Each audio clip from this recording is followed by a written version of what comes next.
Les anges, les chérubins qui sont envoyés pour protéger l'arbre de la vie ne sont pas envoyés pour protéger l'arbre de la connaissance du bien et du mal. Non. Pourquoi? Wow. Or, quel était l'arbre qui était interdit? Connaissance du bien. Donc, normalement, l'arbre de la connaissance du bien et du mal est interdit. Oui. Mais finalement, quand les chérubins descendent, ils protègent l'arbre de la vie. Oui. Pourquoi l'arbre de la vie est protégé? Parce que celui qui a choisi de prendre l'arbre de la connaissance du bien et du mal n'a plus droit à l'arbre de la vie. Or, l'arbre de la vie donne la vie éternelle. Donc, c'était des symbolismes que Dieu donnait pour dire que ceux qui marchent par la chair ou qui choisissent de vivre d'eux-mêmes n'ont pas droit à la vie éternelle. Voilà pourquoi on dit dehors les chiens, dehors les gens qui marchent par la chair. Mais ceux qui marchent par l'Esprit de Dieu sont appelés fils de Dieu. Et tous ceux qui peuplent le royaume des cieux sont appelés des fils de Dieu. Voilà pourquoi tous ceux qui se sont soumis et qui ont été réconciliés avec Dieu par Jésus sont dit ceci. Vous êtes maintenant une nation sainte, un peuple élu. Vous êtes maintenant fils de Dieu, vous qui avez été réconciliés avec Dieu. Ouais. Donc, les fils de Dieu sont seulement ceux qui marchent par l'Esprit de Dieu, qui décident de se soumettre à ce que l'Esprit de Dieu dit. Parce que même les esprits dans les cieux marchent par l'Esprit de Dieu. C'est bon? Oui. C'est bon. Quand Adam et Ève, donc, décident de manger l'arbre de la connaissance du bien et du mal, eux, conscients du bien et du mal selon Dieu, vont maintenant être conscients du bien et du mal selon eux.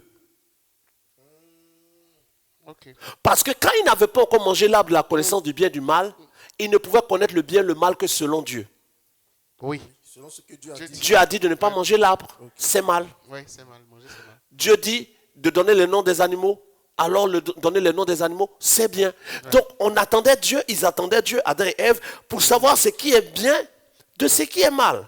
Oui. Maintenant, si déjà Dieu vous dit ce qui est bien, ce qui est mal, pourquoi vous voulez manger l'arbre? Oui, question. Juste pour être indépendant et ne plus avoir besoin d'attendre que Dieu dise Oui. ou que Dieu ne dise pas. Oui, oui. Le comportement d'Adam et Ève est la racine de la religion. Oh my God.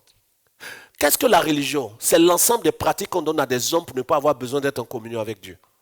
Comme ensemble de Dieu. Si tu as des problèmes, prends 3 jours de jeûne. Qui t'a dit de jeûner? Ah, oui. Pourquoi tu ne t'approches pas de Dieu dans la communion pour qu'il te dise quoi faire? Yes. S'il y a telle chose, allume une bougie. Fais le rosaire, fais le Notre, je vous salue Marie, fais l'angélus. On vous donne des pratiques Yes. qui vous évitent de vous approcher de Dieu parce que vous savez exactement quoi faire, comme de petits chimistes spirituels qui manigancent leurs petites potions pour réussir. Cette saison. Ah. Les chimistes spirituels.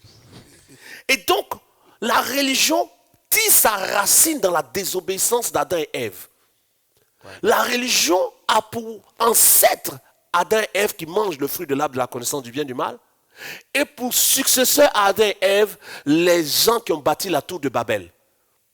Parce que la tour de Babel était une décision des hommes d'atteindre Dieu, équivalente à la pensée d'Adam et Ève de devenir comme Dieu en mangeant le fruit de l'arbre de la connaissance du bien et du mal. Oui. Le serpent leur a dit, le jour où vous en mangerez, vous serez comme Dieu. Nous allons bâtir des tours pour atteindre Dieu.